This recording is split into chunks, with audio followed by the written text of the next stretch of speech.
Hi viewers, welcome to my channel Vijaya Tech and Craft Works. Product review product ఈ video ముందుకు వచ్చింది. ఈ product review ఇందులో చూస్తున్నారు. అక్కా నూడిల్స్ ప్రోడక్ట్ రివ్యూ.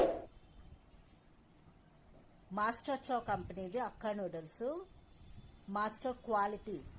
ఇక్కడ top of the front view of the packet చూస్తున్నారు. Vertical లో ఉంది బాక్స్. 300 grams ఆగ్మా మార్క్ ఇక్కడ ఉంది. 100% న్యాచురల్. 6 minutes లో అయిపోతుంది. No preservatives. ఈ నూడిల్స్ వాటర్ ఫస్ట్ సర్వింగ్ చేసుకోవడానికి వాటర్ బాయిల్ చేయాలి. వాటర్ బాయిల్ చేసి బాయిల్ ఎక్కాక అందులో సాల్ట్ ఆయిల్ యాడ్ చేసి నూడిల్స్ కట్ చేసుకుని అందులో వేసి బాయిల్ చేయాలి. ఆ కుక్ అయ్యాక సెపరేట్ చేసి స్ట్రెయిన్ చేయాలి. అందులో